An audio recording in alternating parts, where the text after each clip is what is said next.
What's up, everybody, and welcome to another episode of Blood on the Razor Wire TV, where we bring it to you real and we bring it to you raw. Don't forget, hit that subscribe button, hit that like button, leave a comment. We got a special one for you today. This brother, he had a life sentence at a very young age. I'm going to let him talk about that. Been in some very dangerous places, ended up getting out of prison, turned his life around, and he's doing big things. So, without further ado, Brother Hassan, tell the people who you are, where you're from, and talk a little bit about how you ended up in federal prison. Hey, how y'all doing today? My name is Hassan Hills. I'm 41 years old, and I'm from Pensacola, Florida. I started off running the streets at a young age as a juvenile, wanted to hang out, be cool, and I wound up getting into a drug conspiracy. I wound up selling drugs at a young age and living the fast life, wanted to be with the girls, hang with the fellas, and party, and be flashy, and thought it was the cool thing to do. And eventually, before I reached my 21st birthday, at the age of 20, I was hit with a federal indictment for conspiracy to possess 5 keys of cocaine, 50 grams of more crack, and 360 pounds of marijuana. And I went to trial. And I had the right to go to trial, and I chose to go to trial. And upon me going to trial, I never thought in 1,000 years that I would be sentenced to life in prison. And I never thought that the very people who I thought was my friends and family members and loved ones and people I thought cared about me would be the same ones that get on the stand and send me to prison for the rest of my life. So here I was, 20 years old, on trial, and I was sentenced to life in federal prison without the possibility of parole. And it was devastating. I want to ask you about that. You know, you're 20 years old, you go to trial, you lose, and the judge says, I'm hereby sentencing you to life in prison in the Federal Bureau of Prisons. What went through your mind at that very moment?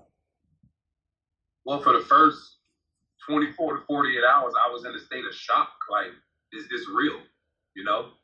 I'm like, am I dreaming? Is this reality? But when I woke up about 2 days later in the same place that I was at, I was just like, hey, you're fixing to go to federal prison. And I had never been to prison before in my life. First time nonviolent drug offender, and they give you life. They didn't care that you were 20 years old, did they? No, sir, they didn't. That didn't matter to them. You know, that's the thing that I want. You know, there's some young brothers right now from Pensacola who might be tuning into this show, right? Some brothers in D.C., some brothers in New York, brothers in Chicago, wherever. I want them to know that at 20 years old, these people will send you to prison for the rest of your life. Correct? Yes, they will. It will be a hard battle to get out. So now you go to prison with a life sentence, and life in the feds means life. What's the first prison you go to, Hassan? Well, I opened up Coleman 1, Coleman USP, level 7 penitentiary. So I started off at. So you open up that prison, you start there. Are you thinking in your mind, like, this is it, man, I ain't never going to get out of here?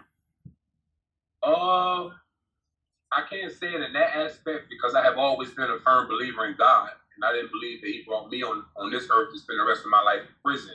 But the reality was, here I am in the penitentiary with a life sentence. So it's like two-sided at that point. Did you go in there? You know, I've seen some brothers go in there with life that were young and just, they went in there wild, man. They were wilding out, carrying knives, stabbing people, involved in, you know, dirty aspects of prison. When you first went in, what was your life like? Were you going wild? Were you trying to do something better? What were you doing? I had to go hard. You know, I'm young. I'm in a penitentiary. I don't know what to expect. I don't know what to look forward to.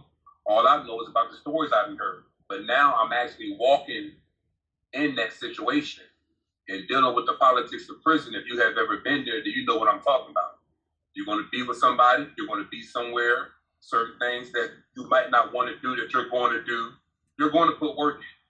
No matter what, your number's going to come up. It ain't going to be, no, I got to go to school or I got a court date or I'm trying to go home. It's just, that's the prison life. So I'm assuming you were in the Florida car, right? Yes, sir. And that Florida car is known to get busy. I've been in places with some of your brothers, man, that they got busy. Big Sandy, Pollock. These dudes get busy. Coleman. When you were there, you talked about having to put in work. Do you want to elaborate a little bit on that? Yes, I was in a ride in Coleman. Well, actually several of them. to where we got into it with another car. And what I mean by another car, when you get to federal prison, There ain't no such thing as you're on your own. You're going to find the state or find the group that you belong to, and you're going to decide within 24 hours where you're going to be. And once you decide where you're going to be, it's just certain things that you're going to abide by. And I got with the Florida car, and something that rose up with one of the homies, and you know the rule.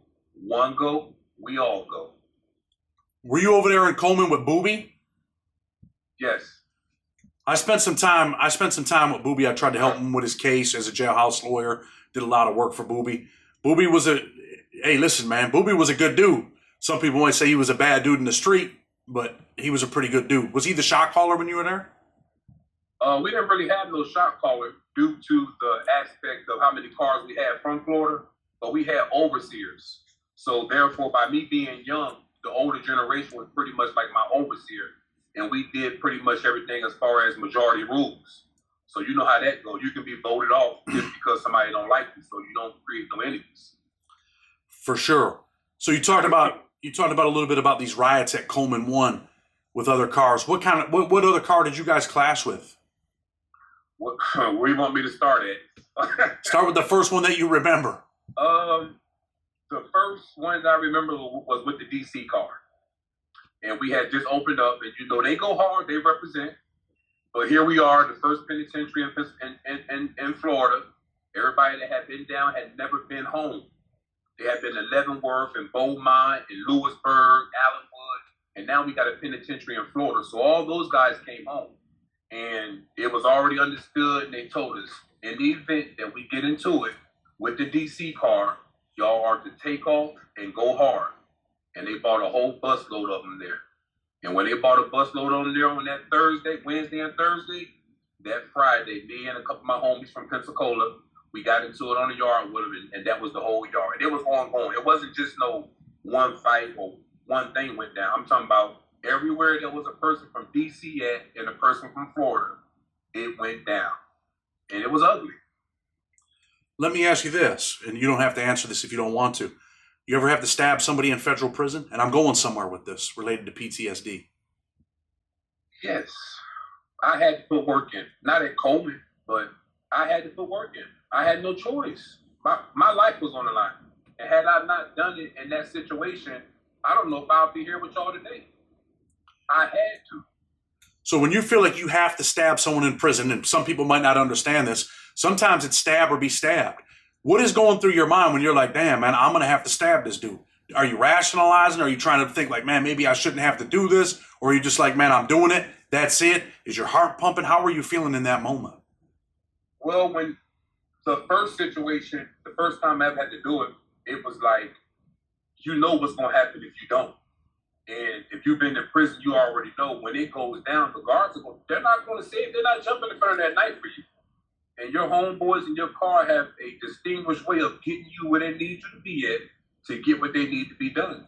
So it was like survival of the fittest. I'm coming in. If I get out of prison, when I get out, I'm getting out alive, and I'm going to do whatever I got to do to protect me while I'm here. And there are some dangerous people in there that will stab you without a question, right? Yes, sir, it is. Yes. So let me ask you, do you think you ended up with PTSD from the violence that you've seen, the things that you experienced in prison? To some sort, yeah. I had to go through counseling when I came home because, you know, prison make you alert. Being congested, you know, certain things, they're not just going to do it. They're not going to walk in front of the TV. They're not going to come in your personal space. You can be sitting somewhere in prison and be so alert to where one person can come in your dorm and you'll say, hey, what is he doing here? Something about to happen. So if you've been there, you know what I'm talking about. Body language is everything. I served almost 18 years in a federal penitentiary, so I definitely know where you're coming from. The viewers might not, and that's what we want to do. We want to take them inside the prison system. We want these young boys to see, hey, this is what it is if you make this choice. This is what could happen. And it ain't always about you. You ever see people just get stabbed that ain't even part of something just because they're in that car and they're like, you know what? They're in the East Coast car. They're in the New York car. We're hitting the New York dudes and hit him first. You ever seen stuff like that? Yes, sir. I've seen something deadly like that. Yes. Yes. Tell us a little bit about it. Maybe some of these young dudes need to hear that. Pollock, USP. I want to say between 2010 and 11. DC and the Crips in Louisiana got into it. And you know, Louisiana and DC had started running together back then, and they had got into it on the basketball court. And before you knew it, they started taking off in Bravo unit. What I mean by Bravo unit, the units go by alphabet. And when they say body alarm, Bravo unit, and they looked and seen that it was a person from DC and Louisiana car against a Crip, everywhere in the prison where there was a person from DC and the Crip, that it was a body alarm going off.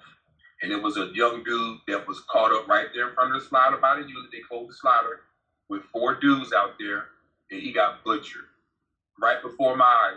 I don't mean stabbed and let go. I mean he got life flighted up out of there. The helicopter, like they come pick you up from a car crash, that's how he was flying in at the prison. And it was sad, and there was nothing I could do. It wasn't with my car, it wasn't my business. I didn't see nothing when it came down to it. I didn't know nothing when it came down to it, because that was the code of ethics.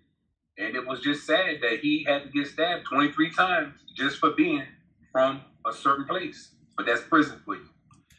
He was from a certain place and caught out there with 4 dudes on one. They're like, yo, that's one of them dudes right there, and they butchered him. Yes, sir, they did. I've seen some gruesome stuff in there. So when you see that, they lock down the jail, right? I mean, let's go here first. They're jumping off in every unit. The cops are running everywhere, right? Yes, sir. And that means pretty much, man, the cops can't save you. You're on your own. You're fighting for your life in that unit, right? Because they might be in A block and you're down in F block fighting. Yes. That's how it is. It gets so bad to where they'll hit the deuce in so many places to where the police will be running and stop, and they don't know which way to go. Because they got a body alarm in every building. Have you seen dudes methodically do stuff like that and say, yo, set it off over here because we're going to get our man over here in A block, let him run down to G block first, and we're going to get our man in A block? That's the game. That's how you get your man. That's part of prisons. And if you're listening to this and you're living a lifestyle that's contrary to what you know you should be doing, that's something that could happen to you when you go behind those doors. Those guards are paid a certain amount of money to protect you, but they're not going to put their life on the line when you got 20 people with knives in front of them. And they tell them, move out the way. They're going to move out the way. They're going to get their man.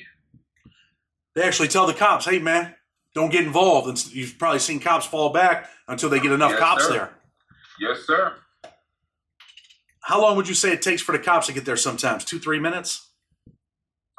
Well, the cop from next door can get there in 2 to 3 minutes. 2 minutes. All depends on where he's at or what he's doing. But for 2 to 3 minutes, but if they have to run from the lieutenant's office or main corridor or G corridor, it can take up to 5 minutes to get there. And that's the point. Can you imagine being stabbed by 4 people for 2 minutes, 3 minutes, 5 minutes? I want people to think about that. Yeah. Hassan, that's a long time. That's a long time to be getting stabbed, isn't it? Yes, sir, it is. It's a long time and nobody there to help you. What do you think was the worst prison you ever been to? I mean, Pollock was bad. I've been there. Pollock was the worst prison that I've been to. But I would have to say Atwater, California. Atwater, USP. Were you there when Rios was the warden? Yes, sir. So you were there when the cop probably got killed. Were you there then? No, I came there afterwards. Oh, and it was bad when you got there? Violent? It was, man. The difference between the West Coast and being on the East Coast is everything is segregated. And I want y'all to understand what I mean by segregated. TVs, tables, cells, jobs, everything that goes on in the prison will go on around where you from and the color of your skin. And if you've been there, you know what I'm talking about. Very political. I want you to tell the people about that because I wrote some of that stuff in my book where I talked about when I was in Big Sandy, they had a black mop bucket, they had a white mop bucket, they had a Mexican broom. Tell the people about this. So that what, a certain group owns a TV and do the white boys got a TV? Do the Mexicans? Talk about it. Oh, well, in my unit, but this how it is, inside my unit, we had one TV and it was called the South TV. What I mean by the South, when you get that far out, there ain't no such thing as a Florida card. It's a South card. That means everybody from the South, from Carolina on down on around to Arkansas, we run together. So we had one TV that was a South TV. You had a Midwest TV. You had a Blood TV, a Crip TV, a White Boy TV, or a Paisa TV, and a Sereno TV, and an Islander TV. And that's the TV you watch. That's the TV you touch. You don't walk in between them. You don't touch it. You don't do nothing. That's how it was. So let's say I'm a white dude, I'm in Atwater, and you guys are watching something I want to watch. Can I come sit in your section, or would people be looking at me like, damn, what's dude doing over here? You can't necessarily sit in our section, but you can sit behind us. Everybody have a spot where they sit at as far as the car. Now, once everybody inside the car get in their spot, you can sit on the outskirts. Do you think there would be dudes looking at me like, man, why is this dude over here in our area? Some of them are. Of course they are. Vice versa. It's just the politics of prison. No doubt. And that's the point. I want people to understand this because, a lot of people tell, stories and prison stories, but I want people to understand that this is how it works. Just like, let's say we were in Big Sandy and you came over there and you were watching the Country Music Awards on the White Boy TV. Some dudes would be like, they don't mind, but other dudes would be like, man, what the hell is he in our section for? And it goes both ways. But I want people to understand how serious this shit is. And the reason why is because I want them to avoid being in that situation, Hassan. Yes, sir. By all means. I want them. Wish prison on my worst enemy. Neither do I. I want them to have their own TV, laying in their bed watching what they want, that big screen. And you probably remember when we used to have them junky TVs and then they came in with the little flat screens where I was at. We got these little tiny flat screens. And I was like, damn, that's what a flat screen looks like? Yeah. Was that something for you to see, a flat screen TV when they first brought them in? Was it? It was like an upgrade. We got rid of the big boxes and it was an upgrade. So being in prison all that time, right? What do you think is the number one thing that you miss? Now, you're serving life right now. In your mind, you got a life sentence, but you're hoping and praying that God intervenes. What was the one thing that you missed the most about being in the street? My family. I miss my family. Did it take some time to realize that and to appreciate that? Like, damn, man, I miss my family. Yes, as the days and the weeks and the years roll by, and the birthdays and the holidays come about, it begins to have a mental effect on you. You go to thinking about what you should have done, what you could have done, if I had only done that, so my family. I was 24 with a 40-year sentence. You were 20 with a life sentence. Were there nights when you'd lay in bed and your heart would start pounding and you'd start getting like, damn, man? Did you ever feel that way? Yes. Plenty of nights. They call them sleepless nights. And I ask you that to say this, right? There were times when I was in prison and, I was always doing legal work, always trying to get out of prison, and we're going to talk about Obama here in a minute. And I started thinking like, damn, man, Obama's going to let me out. And as a jailhouse lawyer, I did a couple people's petitions. And they ended up getting, one dude was he was a blood, right? And he ended up getting clemency, probably around the same time as you. And he had stabbed a couple people. He was one of the main dudes that started the blood gang in New York. And on that day, they called me to the unit manager, and she called me up there. And I heard it, I was in the school, but I go up there, and she says, look, I'm really sorry. But at first, I'm walking up the hill in the snow like, damn, they let me go. Because people had been getting these calls, and I got up there, and I didn't get that call. And it was at that moment, man, that night, and I'll never forget it, where I started thinking like, damn, man, I'm getting older. And now that I'm getting older, I might get out someday when I'm too old to have kids. And then I started thinking, damn, I'm going to be 60-something years old when I get out.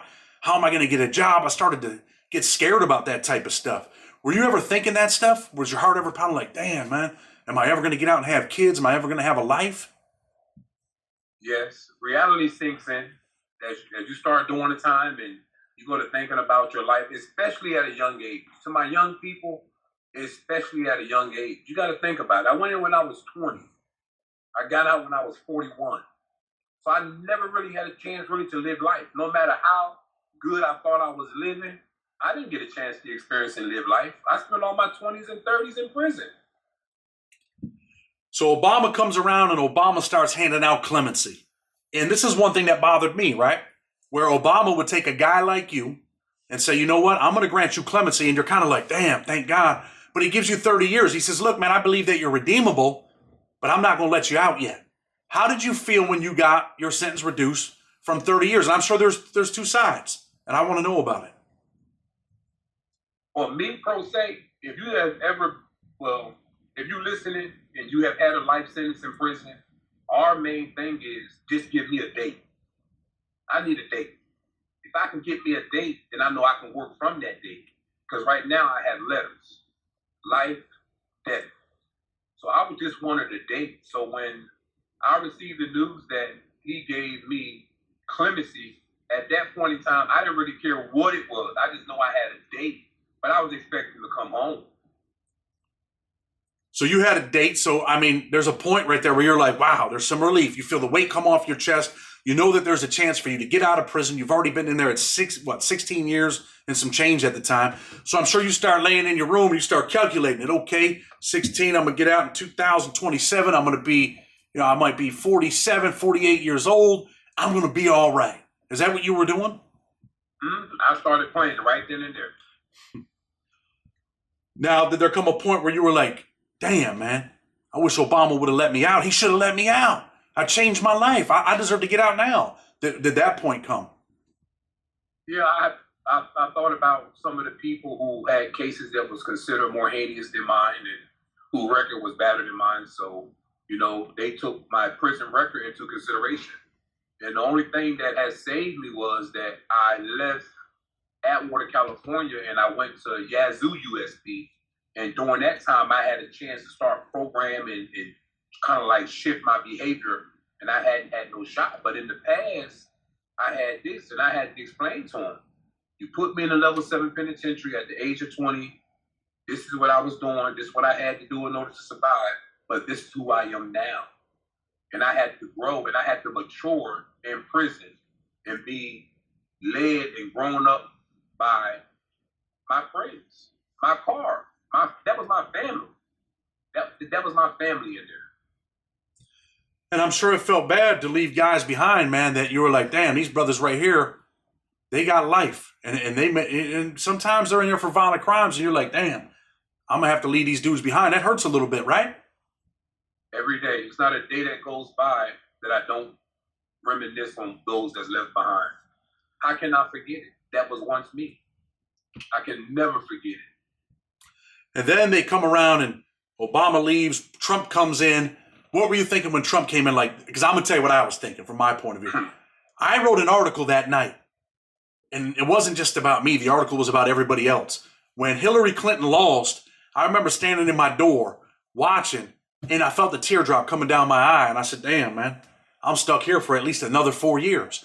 I was like, damn, Trump's the president. We're screwed. Law and order, ain't nothing going to happen. Is that how you were feeling? I felt the same way. I just thought that Donald Trump would come into office and his main objective would be money, money, money, and all about Trump. I didn't think he would even take a look at the criminal justice system, to be honest with you. And neither did I. And eventually, he's the reason why I'm out of prison. And he's particularly the reason why you ended up getting out, right? On compassionate release? Yes, sir. I got on the Fair Sentencing Act. Okay, so he passes the First Step Act and makes the Fair Sentencing Act retroactive, right? That's what I needed, retroactivity. And that was for what? The crack?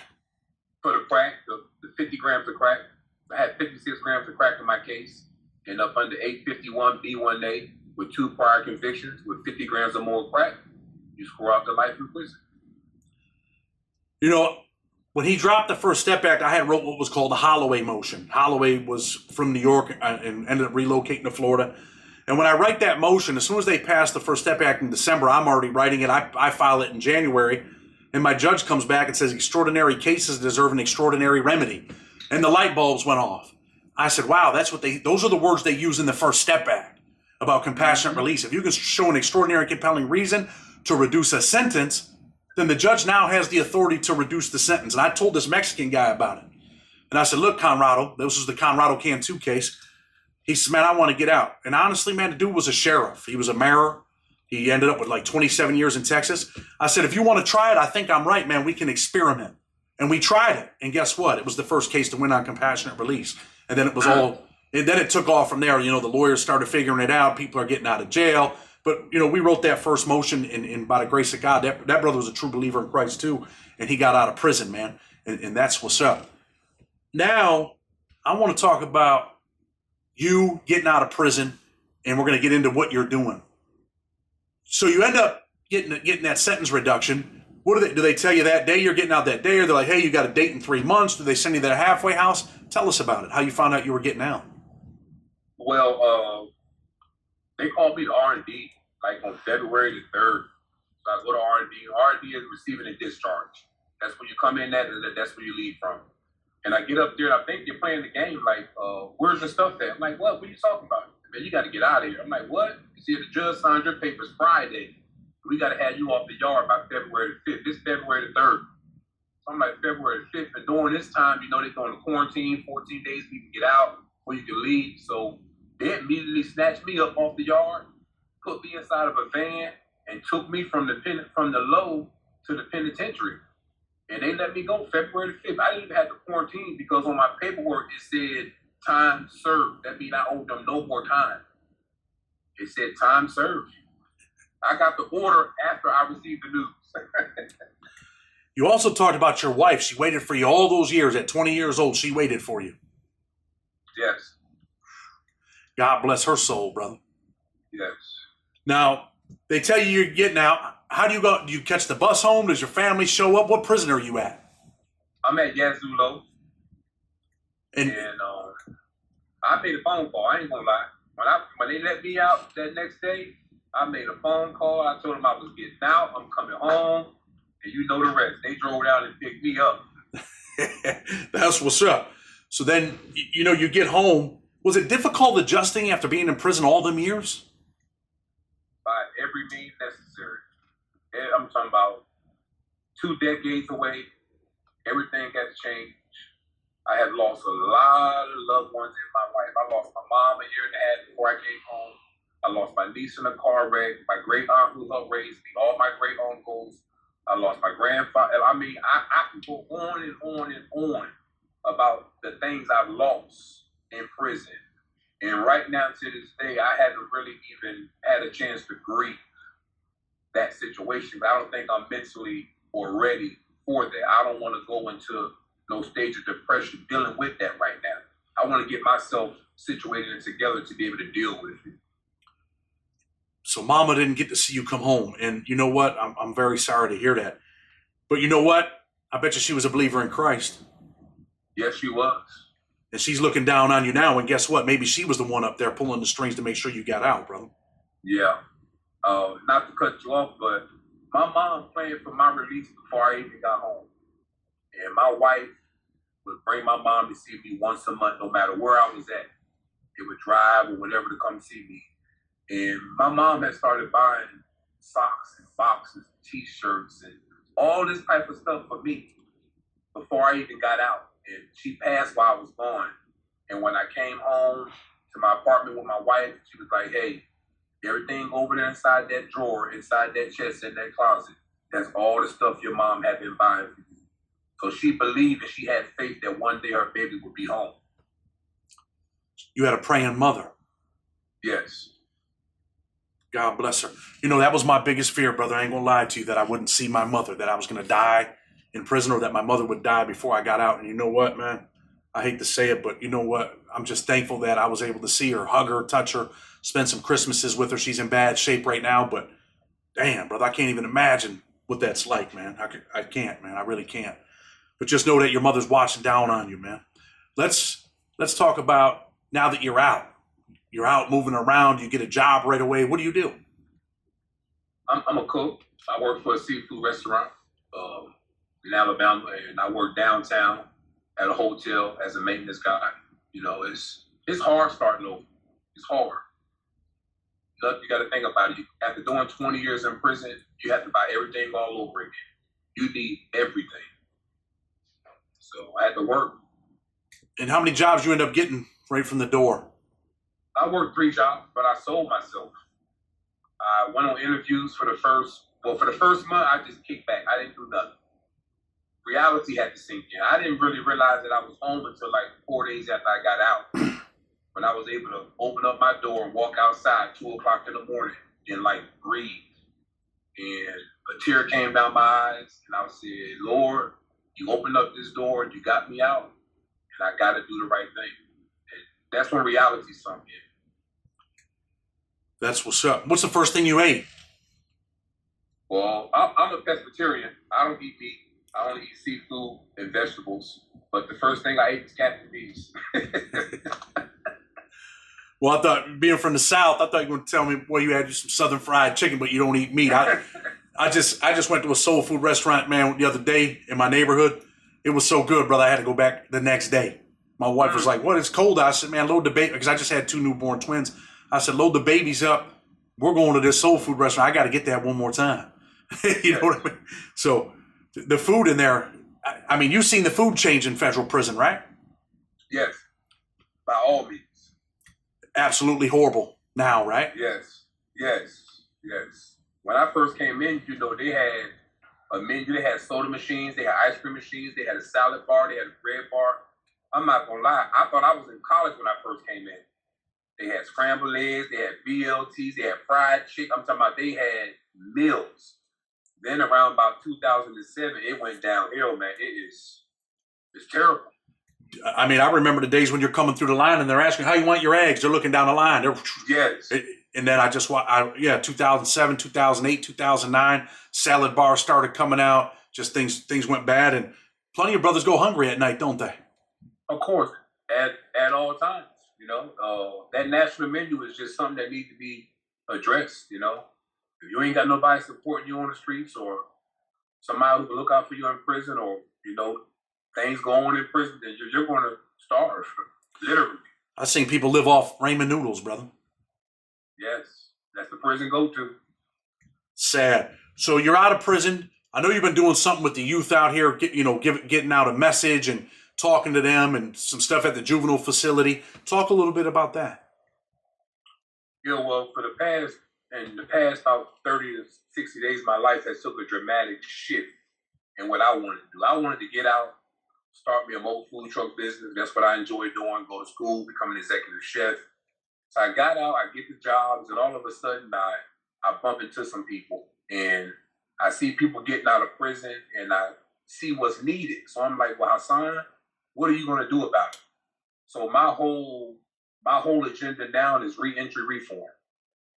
I'm pushing reentry reform, and I'm pushing youth left behind. Youth left behind are youth that have been affected by a family member, guardian, or loved one due to mass incarceration, and they're left out here on the streets, and that's why our violence rate is so high dealing with our youth. You took 2 generations of men away from the house, and you got a generation that's left behind, raising a generation that's left behind, which equals crime in prison. So I'm here to put out that message and show them a more excellent way to mentor them, to try to get them to help them get their GED, to try to get these jobs around here, to pledge to hire them and get them a job where they can make a decent living, to motivate them. Instead of tearing down their dreams, telling them they're going to be just like their dad or be just like their mom or just like their uncle, I want to motivate them to be better than what we were. I want to motivate them to reach new horizons. Hey, I commend you for that. That's a big thing. I got a real close friend, Cedric Dean, in North Carolina. He did, he had life, went back, won his appeal, got life again. Eventually he ended up with, I think, 30 years or 25 years. He got out and he's doing big things, and definitely want to plug you in with that, brother. Before we close, I just want to tell you that I thank you. I appreciate you. I appreciate what you're doing. Number one, I appreciate you being out here setting the example and, paving the way for the brothers that we left behind. You become the voice of the brothers left behind, because so many times people leave prison. They don't become that voice. They don't become that example. And no one's perfect, man. I got out with a plan, and sometimes my plan was going well, and sometimes it fell apart. And sometimes, I wasn't always the person that I thought I was and I was trying to become. But I'm working on doing that and working on getting better. A message to the kids, man. There's some kid out there in Pensacola listening to you right now. He might not have a father. I know that we have to be real fathers, real leaders, and real men. He's listening to you today. What's your message to that brother right there? My message to the kids in Pensacola, the kids all over, to the youth all over. My message to you is, let's start all over again. You have something that we didn't have when I was out there on the streets. You got people that want to reach out and help you and actually see you succeed in life. You can stop now while you're ahead. the violence, the bickering, the beefing, anything that you're doing that's going to wind up putting you in a situation that I was in, I'm asking and I'm pleading you to reach out to me. Call me. Reach out to somebody. Try something different, And like right now today, and this time, violence is at an all-time high. You got young kids beefing with each other. You got kids that then killed each other, and because the family is so far apart, they don't even know that they was first cousins. It shouldn't be like that. Nobody wins. If you kill somebody's son, both parents lose. She done lost a son through the death, and she done lost a son through to the system. Let's provide a more excellent way. Let's get united. Let's figure out what your goals is, what his goals is, what his strengths is, what your strengths is, what your weaknesses is, and why we can collaborate. Everybody look up to the musicians and these rappers and these movie stars. You know how they become great? Because they put their differences to the side and they collaborate and they feature one another. And both of them objective is to what? Get money. And they get it. They get it the right way, they get it the legal way, and they're living their best life. So definitely a good message, brother. And I just want to tell you, man, again, I thank you. I appreciate you. I'm gonna close the show. Tell people, man, hit you up in the comments. I'm sure you'll look at them and respond. I will as well. With respect, blood on the razor wire. Until tomorrow, we're out.